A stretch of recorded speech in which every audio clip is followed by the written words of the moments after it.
Sveiki visi sugrįžę į mano kanalą. Aš vardu Simas, dar kitaip žinomas Danausi vardu. Ir šį kartą sugrįžtu su kovo mėnesio naujienomis iš stalo žaidimų pasaulio. Tikrai nestolpinsiu visko į šį vaizdo įrašą, nes naujienų kovo mėnesį buvo tikrai daug. Pamatysite, kas tilpo, o kas netilpo, tai tikrai, manau, matėte kitose kanaluose ar naujienų portaluose ir panašiai. Taigi judėkime prie renginių naujienų. Pirmiausiai norėčiau pakalbėti apie renginius Lietuvoje. Ir pirmasis iš jų tai buvo stalo žaidimų diena Ateik ir žaisk Kaune, Ąžuolyno bibliotekoje, kurioje dalyvavo ne tik parduotuvių atstovai, bet tuo pačiu ir aš sukviečiau kelių populiarių TCG žaidimų atstovus. Pristatė savo žaidimus, visai nemažai žmonių buvo iki tol, kol lietus prasidėjo, o čia yra keletą akimirkų. Pirmoje pusėje tikrai buvo nemažai žmonių, buvo galima ir išbandyti eShopo prototipą, kitus žaidimus iš Terra Publicos, Brain Games'ų, Hobby-Shopo. Tai va kaip tik to kito galo, kur mes buvome su kortų žaidimais ir nematau, kažkaip mus praleido nuotraukose. Tikrai smagus renginys, gal tik tais vienintelė problema buvo ta, kad trūko stalų, tikrai galėjome išnaudoti ir daugiau ir aišku, oras šiek tiek pakišo koją, bet tikrai tikiuosi, kad sugrįš šis renginys į Ąžuolyno biblioteką, nes Kaune tokių renginių tikrai trūksta. O toliau kaip tik po savaitės vyko dar vienas renginys, bet jau Klaipėdoje, tai Playboard Retreat, antrasis renginys, šį kartą persikėlęs į Klaipėdos universitetą, kurio sponsorius yra Hobby-Shopas. Čia pats renginys labai panašus į Visažiniuko. Irgi tokia pati idėja, kad užsiregistruojame, kaupiame žaidimų sesijas, kiek ko sužaidėme, kas laimėjo ir panašiai. Net Monopoly žaidė, tai yra įdomus, turėjo būti eksperiencijas, gaila pačiam neteko sudalyvauti, nes buvau kaip tik užimtas tą savaitgalį. Visokiausi žaidimai nuo pat ryto iki pat vakaro. Smagu, kad renginiai tokie atvyksta ir į pajūrį. Tai praėjusią kartą, jeigu neklystu, buvo kažkur netoli Kretingos ar Palangos. Prototipų buvo taip pat. Bet šiaip pagrindė visi populiariausi žaidimai. Ir mažesni, ir didesni. Kai kuriuos net pats esu gavęs, ar dovanojęs, ar pardavęs. Nes matau daug pažįstamų veidų iš to regiono, ir taip pat ir iš Šiaulių atvykusių. Netgi naujasis Cyberpunk žaidimas su Simonu. Visai nemažai žmonių ir tikrai šitas konvencionas, šitas renginys tikrai yra augantis. Tikiuosi nesustos ir liks toks kaip kasmetinis renginys, nes tikrai tokių reikia visur. Ne tik Vilniuje ir pajūryje ir kitose Lietuvos vietose. O kalbant apie renginius užsienyje, tai pirmasis renginys įvykęs kovo pradžioje, tai Gamma Expo. Tai yra renginys skirtas publisheriam, retaileriam ir medijos atstovam. Tai toks uždaras renginys, kuriame įvairiausios paskaitos būna, ne tik žaidimų demonstracijos, bet ir verslo susitikimai ir panašiai. Viskas nuo pat pradžių. Kaip platinti savo žaidimą, kaip jį tobulinti, testuoti ir taip toliau. Labai daug naudingos informacijos. Aišku, tik tais yra šiek tiek sunkiau patekti į šitą konvencioną. Daug ir naujienų buvo pristatyta. Tai Cortisan žaidimas, kaip matau, Fisko, labai daug įvairiausių. Dabar taip paskrolinsiu. Ką pamatysit, kas užkabins akį, galėsit susistabdyti, pasiskaityti Board Game Geek'e, kaip tik nuorodą pateiksiu, nes visada tokiuose konuose ypač nauji dizaineriai stengiasi pakliūti, pristatyti savo projektus ir panašiai. Tai yra vienas toks iš svarbesnių konų Šiaurės Amerikoje. O naujas Unmatched žaidimas, naujas Ink and Gold editionas, daug įvairiausių žaidimų. Naujausias Robo Rally editionas 30 metų proga. Kiek žinau, Transformerių versija irgi bus Robot Rally, kiek pamenu. Ir šių metų pabaigoje pasirodys Acquire 60-mečio editionas, kuris kainuos apie $100, kas yra tikrai daug, tai jau turėtų būti super kažkoks jau ten ypatingas. Iš production pusės Harvest, Mockupas, O Shards of Infinity Saga kolekcionas, tai čia kaip suprantu viskas viename bus. Stellaris, New York City Grand Plan, kažkoks žaidimas irgi mock-upas. O kaip tik mock-upas Rock Hard 1977 žaidimo, kuris tikrai yra laukiamas šiais metais. Ir daug kitų, kuriuos galėsite pasižiūrėti nuorodoje video aprašyme. Ir keliaukime toliau prie PAX East Kono. Tai irgi Konas Amerikoje, tik tais jau rytinėje jos dalyje. Savotiškas Gameono atitikmuo, jeigu lyginant su lietuviškais Konais, nes čia labai dominuoja kompiuteriniai žaidimai, bet yra ir stalo žaidimų, cosplayinimo ir taip toliau. Tai pagrindinė gal kuo tas Konas įsiskiria iš kitų, kad čia daugiau visokiausių turnyrų būna. Tai galima ne tik pasižiūrėti naujienas publisherių ir ne tik, bet tiesiog ateiti pažaisti ir competitive scenoje, tai ten būna dažniausiai visi card game'ai ir taip toliau. Aišku, brangus Konas, ypač tenais viena diena, jeigu tik eiti, bet tiem, kam patinka competitive playus ir taip pat mėgsta kompiuterinius žaidimus, tai yra tobulas Konas. Tai apie šitą Koną tiek. Ir dar vienas Konas, kuris įvyko, tai Dice Tower West. Anksčiau buvo žinomas kaip Meeple Konas, kuris irgi vyksta kovo pradžioje Las Vegase. Irgi buvo įvairiausios naujienos, tai va čia keletą akimirkų iš jo. Daug vietos žaisti, didžiulė Dice Tower biblioteka. Ir keletą taip pat naujienų užmačiau jų video blogė. Buvo tik preview'ai Foundation of Metropolis iš Arcane Wonders. Taip pat Matkala, Wonderland's War geimas su Many Artu. Taip pat labai įdomus Kickstarterio projektas, tai Midnight Guardians. Tikrai labai gražiai estetiškai atrodantis žaidimas. Taip pat First Look Vegetable Stock žaidimo. Kortinio žaidimo, kuris, kaip matau, jokio teksto neturi, tai turėtų irgi susilaukti visai nemažo pasisekimo. Taip pat Effortless žaidimas, Worker Placement, kaip suprantu, tai vad gal ką užkabins. Tikrai būtų įdomu ir daugiau pasižiūrėti, irgi matau teksto labai minimaliai.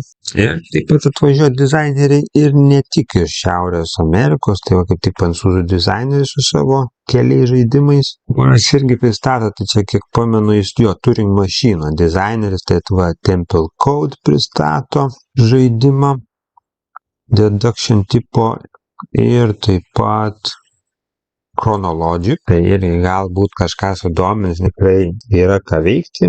Aišku, reikia rezervuotis bilietus iš anksto ir visą kelionę ir taip toliau. Tai va tokios naujienos iš renginių visame pasaulyje ir kitą mėnesį jų bus tikrai ne ką mažiau. O dabar keliaukime prie industrijos naujienų. Vieniems mažiau žinomas, o kitiems gerai žinomas stalo žaidimų kūrėjas, publisheris Ninja Division bankrutuoja. Geriausiai matyti žinomas iš savo Super Dungeon Explore kampanijos. Tai tūkstančiai Kickstarterio backerių yra palikti nežinioje, nes kiek suprantama yra tikrai nemažos skolos ir nuo pat 2014 metų buvo tikrai ne vienas ir sėkmingas projektas. Ir kaip rašoma šitame straipsnėje, visos programos prasidėjo dar 2016 metais, bet jos buvo vienokio ar kitokių būdų apeitos, vis kuriami nauji projektai ir panašiai, bet tas modelis jiems vis tiek nepasiteisino ir jiem nepavyko nei užbaigti senesniųjų projektų, nei pradėti įgyvendinti naujosius. Tai kas bekino kažkurį iš šių projektų tokia situacija, kad neaišku, ar pinigai bus grąžinti ir panašiai. Tai gaila, bet kai kurios kompanijos tikrai elgėsi neatsakingai. Toliau lyg ir pagaliau Asmodee grupė baigė savo restruktūrizaciją, bent jau taip prašoma Board Game Wire puslapyje, nes buvo labai daug ir atleistų darbuotojų, perkeltų darbuotojų, sujungtų kompanijų ir panašiai. Ir taip pati grupės savininkė Embracer sako, kad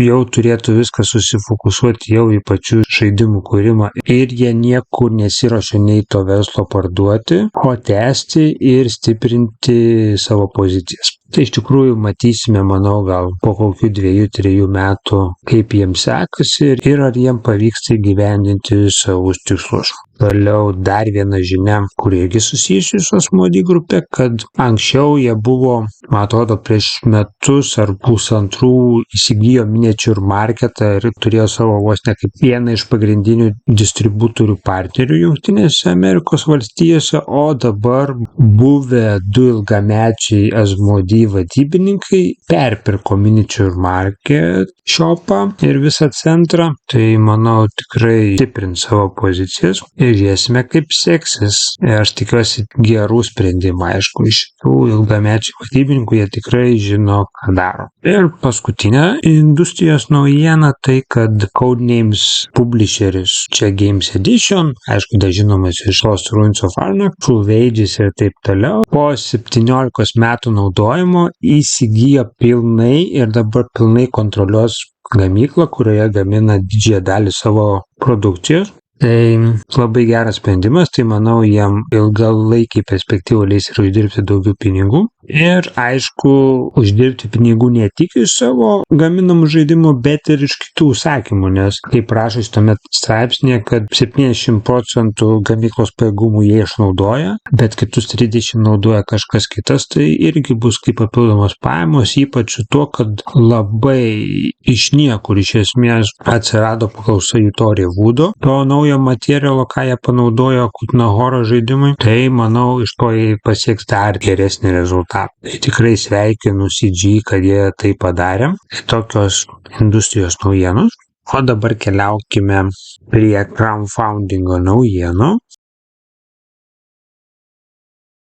Ir jų yra tikrai nemažai ir tik apie dalį iš jų pakalbėsiu. Tai pirmas dalykas, ką norėčiau paminėti, kad GameFoundas prieš kelias savaitės, kaip tik kovo mėnesį, announcino labai daug naujienų savo Feasto vaizdo įraše. Ir norėčiau paminėti 4 iš jų. Tai pirma naujiena būtų Odalin Dungeons of Doom žaidimas iš Dragori Game Studio.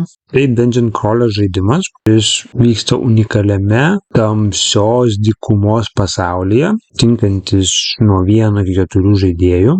Scenarijai, daug miniatiūrų įvairiausio lygio, artas atrodo visai geras, tai taip pat, tai tikrai įdomu, nes žinau tikrai, kad daugam patinka tokio tipo žaidimai, nes aišku, jeigu jūs žaidėte mažai žaidimų, tai Dungeon Crawler, sakyčiau, yra vienas iš geriausių sprendimų, nes jūs tas vienas žaidimas tikrai užkabins ir išlaikys jūsų dėmesį mėnesį, kartais net 2, tai tikrai nėra vienas iš variantų. Kortų dizainas irgi visai nieko. Įdomu, ką jie tokio naujo pasiūlys, bent kiek girdėjau iš pačio interviu, kur buvo video, tai jie kažkokį naują approachą norės paimti, tai vat įdomu, ką konkrečiai, ką tiksliai jie tą turėjo omenyje, tai vat pamatysime, kai startuos kampanija. Antrąjį projektų, kurį norėčiau išskirti irgi iš to paties festo, tai yra naujausias Gained Games žaidimas Tupor Mundi su savotišku artu, kaip ir visi iki tol kurti jų žaidimai nuo 1 iki 4 žaidėjų. Ilgas žaidimas, Eurogeimas, tikrai ganėtinai išvaizdžiai atrodantis, kaip matau, nemažai plastiko bus, tai tas prezencas ant bordo tikrai matysis. Net miniatiūros tokios labai savotiškos, kur sakyčiau, jeigu būtų metalinės, tai iš vis tobula būtų. Daug informacijos neturime, bet tikrai gražiai atrodo ir aišku, iš to, kurio tikrai galima tikėtis gero gameplayaus, daug strategijos, matau solo modas, mechanika deckbuildinimas, competitive variantas pagrindė, tai labai laukiamas projektas. Toliau, dar vienas projektas, tai yra Hannibal and Hamilcat reprintas su metalinėmis miniatiūromis iš Phalanx Game Studios. Tai žaidimas 2, asimetrinis, competitive ir campaignas, dice, area kontrolas, tikras wargame'as, vienas iš geriausių Phalanx Game Studio žaidimų. Ir manau tikrai, kas praleido jį, tai turės vieną iš geriausių pogų, nes čia kaip tik prisidės papildymas. Ir tos metalinės figūrėlės tikrai irgi rimtas paaiškimas. Labai įdomu, kokia bus galutinė kaina. Čia, sakyčiau, yra pagrindinis dalykas. Ir paskutinė, greičiausiai didžiausia naujiena iš to festo, kurią norėčiau paminėti, tai yra Cyberpunk 2077 board game'as iš Go On Board Studio, kurią labiausiai žinome iš Witcherio žaidimų. Nuo 1-4 žaidėjų žaidimas skirtas 75 minutės trukmė, bet spėjau bus ilgesnė, deck builderis, adventure type žaidimas, kaip matau, bus daug gražių figūrėlių, aišku, simbolika irgi aiškiai atrodo, patį kampeiną, beveik 33 000 žmonių followina, kas yra labai didelis skaičius, tai tikrai seksime, žiūrėsime, koks tai žaidimas bus iš tikrųjų. O einant prie kitų crowdfundingo naujienų, ką galėčiau išskirti, tai ne per seniausiai atradau, kad Canvas Big Box'as bus, tai reiškia bus storage solutionas ir baziniam žaidimui ir visiems expansionam su jų superiniu artu. Tai tikrai, manau, bus kam tai domins. Ir aišku, manau, bus proga įsigyti ir bazinių žaidimų ir expansionus, jeigu kažko neturite. Taip pat Dark Cities serija grįžta su savo deluxe editionais, kurie yra tokiose knygose labai gražiai padaryti. Ir dar, kaip suprantu, dar bus mini expansionai ir panašiai, kur upgrade'int žaidimus iki 9 plėrių, kas irgi labai įdomu, kaip jiem tai pavyks. Tai tikrai sieksiu šitą kampaniją. Toliau irgi ne per seniausiai buvo announcintas naujausias Reload Inc. serijos žaidimas, Reload Tiles. Tai irgi labai įdomu, ką jie padarys, nes čia iš esmės jau yra kitokia progresija, kad iš Roll and Write'o einama jau į tailinimo žaidimą, tai gal po kokių kelių metų gal ir prasidės koks miniatiūrų žaidimas ar koks Eurogeimas, būtų tikrai įdomu. Tai tikrai jiem linkiu sėkmės, tai lauksime daugiau informacijos. Ir dar viena kampanija, kurią norėčiau skirti, tai Boardcubatorius grįžta su naujausiu savo projektu Square One. Tai yra Project L alternatyvi versija, kaip jie vadina sequelas. Labai gerai padarė, kad ir pridėjo patį pavadinimą, bet aišku, tai iš karto gali sukelti klausimą, ar čia expansionas ar ne. Tai čia nėra expansionas, iš karto galiu tą ir pasakyti. Tai tiesiog yra antra dalis. Čia suprantu, jų maišyti tikrai nebus galima. Ir žiūrėsime, kaip jiems seksis, nes jiem tikrai reikia didelės sėkmės, nes jie po savo paskutinio nesėkmingo kampeino tikrai buvo sugniuždyti ir reikia sėkmės, nes be jos, manau, šita kompanija tikrai žlugs. Tai tokios naujienos iš crowdfundingo. O dabar keliaukime prie stalo žaidimų naujienų. Tai viena iš pirmųjų kovo naujienų buvo, kad Mass Effect turės savo kooperacinį stalo žaidimą. Daug informacijos neturime, aišku, tikrai bus daug miniatiūrų ir panašiai. Labai įdomu, kad tai darys Modify Studio, kuris, aišku, yra žinomiausias ir savo RPG žaidimų. Ir jeigu iš tikrųjų čia taip, kaip ir yra parašyta Dicebreakerio puslapyje, tai jeigu prisidės Eric Langas prie šito žaidimo, tai tikrai galime tikėtis labai gero ir gameplayaus. Tai žiūrėsime, kas laukia šito projekto. Toliau sekanti naujiena, Takenoko ir Mind MT Makeris pristatė naują žaidimą su mažomis katėmis, kurios patirs įvairiausius nuotykius Japonų Kyoto. Tai bus trumpas žaidimas su action selekšinu. Bordas tikrai gražiai atrodo. Kaip suprantu iš straipsnio, Šiandien bus demos.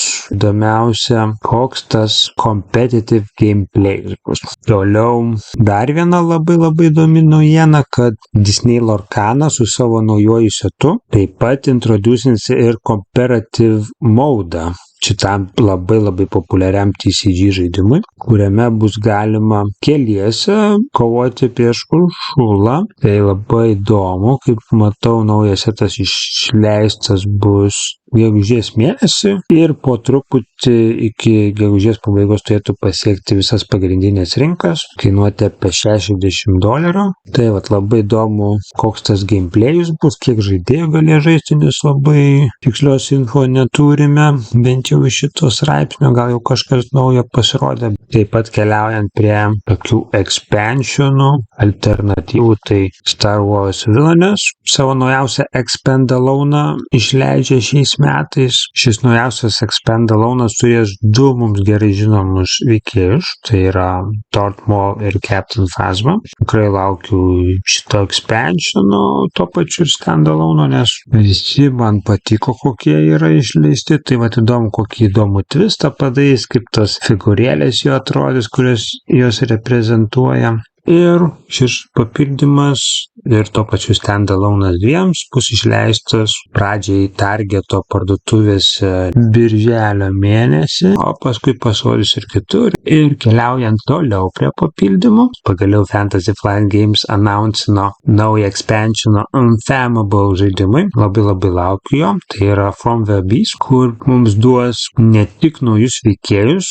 bet ir naujus monstrus, naujas korteles, kurios keis žaidimo pradžią, žaidimo setupą. Tai vat labai įdomu, kokios tos naujos strategijos atsiras ir panašiai, nes žaidimas bent iš pradžių atrodo, kad po kelių kartų šiek tiek kartuosis, tu jau žinai, kas gali būti ir panašiai, tai to naujo kontento tikrai reikėjo. Ir matau, kontento nebus tiek daug, tai viskas turėjo tilpti toje pačioje dėžėje.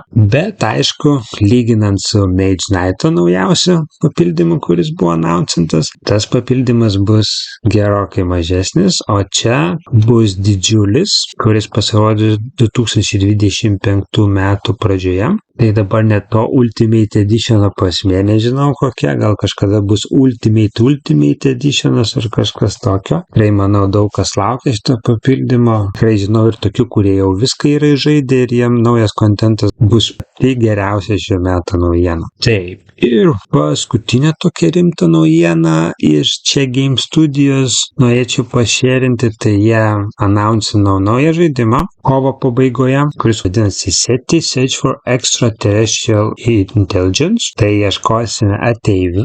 Toks įdomus traileris, kas mane labai sudomino. Coveris irgi tikrai gražus, tai gal netgi ir tą patį Rewoodą naudos. Daug nežinome, bet žinome tai, kad pasirodys antroje metų pusėje. Tai čia jau kaip ir naujasis eseno releasas bus, kaip suprantu. Gali būti vos negeriausias žaidimas, nes jie tikrai kartais nustebina, kas buvo su Arnaku, tikrai, manau, niekas neprognozavo. Tai tokios stalo žaidimų naujienos. Ir prieš baigiant šį vaizdo įrašą, primenu, kad vyksta žaidimas mano kanale, kuriame renku prenumeratorius ir kai surinksiu 250 prenumeratorių, išdalinsiu net 10 pačių įvairiausių prizų, tarp kurių net 5 stalo žaidimai, topiniai stalo žaidimai ir ne tik, ir tikrai naudingi komponentai kiekvienam stalo žaidimo entuziastui, o žaidimo taisyklės, kaip jame dalyvauti, rasite mano Facebook'o paskyroje. Tikrai kviečiu šėrinti, komentuoti ir kartu tikrai pasieksime šitą tikslą. Tai ačiū už dėmesį ir susitiksime kitą kartą. Iki.